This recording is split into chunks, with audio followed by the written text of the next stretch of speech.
दिल्ली घोटाला मामले में अब ईडी ने अरविंद केजरीवाल को नोटिस भेजा। प्रवर्तन निदेशालय ने मुख्यमंत्री को 2 नवंबर को पूछताछ के लिए बुलाया। इससे पहले मुख्यमंत्री को सीबीआई अप्रैल के महीने में पूछताछ के लिए बुला चुकी है। सीबीआई ने केजरीवाल से 56 सवाल किए थे। आपने आरोप लगाया कि केंद्र सरकार आम आदमी पार्टी को खत्म करना चाहती है और फर्जी केस बनाकर अरविंद केजरीवाल को जेल में बंद करना चाहती है। अब बीजेपी ने कहा कि आपके करप्शन की पोल खुल चुकी है। थोड़ी देर पहले आतिशी ने प्रेस कॉन्फ्रेंस करके कहा कि केजरीवाल को जेल भेजने की साजिश है।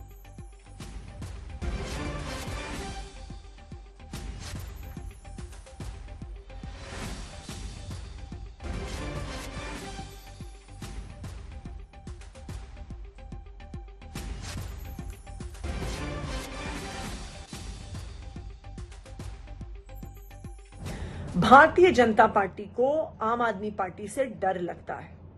दिल्ली और पंजाब में हो रहे हर काम से डर लगता है। फ्री बिजली से डर लगता है, अच्छे स्कूलों से डर लगता है, मोहल्ला क्लिनिक से डर लगता है।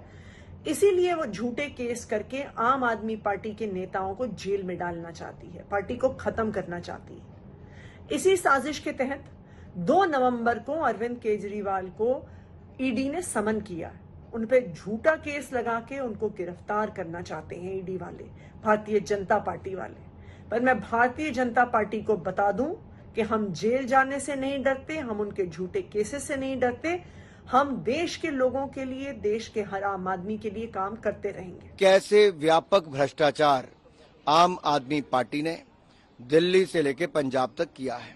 पंजाब में तो सरकार बनने के 2 महीने के अंदर ही इनके स्वास्थ्य मंत्री को भ्रष्टाचार के चलते इस्तीफा देना पड़ा। आज हालत ये है कि ये पता नहीं कि इनके मंत्री जेल में ज्यादा हैं कि बाहर हैं।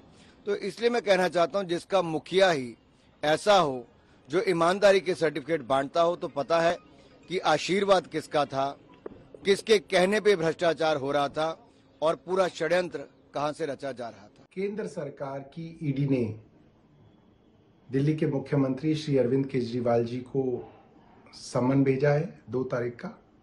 इससे बात साफ हो जाती है कि केंद्र सरकार का एक ही मकसद है, किसी तरीके से आम आदमी पार्टी को खत्म कर देना।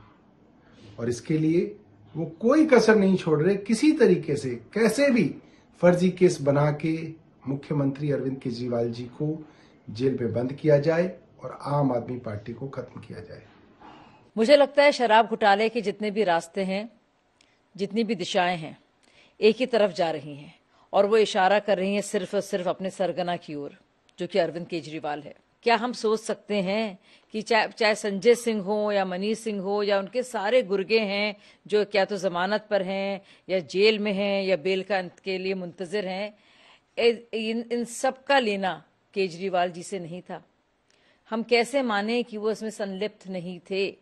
साफ तौर से कहा जा सकता है कि सारे के सारे तार जुड़े हुए हैं और वो तार जुड़ते हैं और ये पूरी कहानी का जो सिलसिलेवार जो शुरुआत होती है वो खत्म होती है केजरीवाल के घर तक। षड्यंत्र के तहत जितने भी मुख्य और बड़े लीडर थे आम आदमी पार्टी के, एक एक करके उनको झूठे आरोपों से, झूठे केसेस में अरेस्ट करना शुरू किए।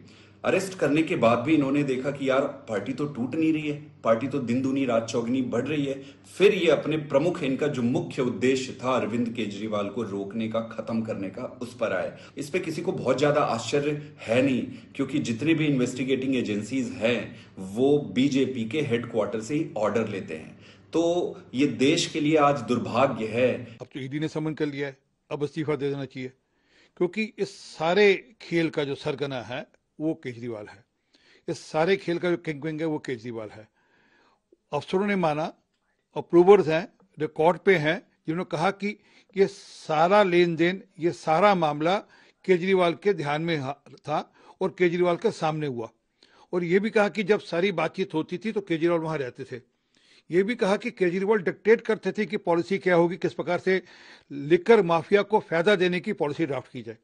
तो सारे घोटाले के पीछे हैं केजरीवाल साहब। अब ये उनके ऊपर है कि वह गिरफ्तारी के बाद इस्तीफा देंगे या अभी इस्तीफा देंगे।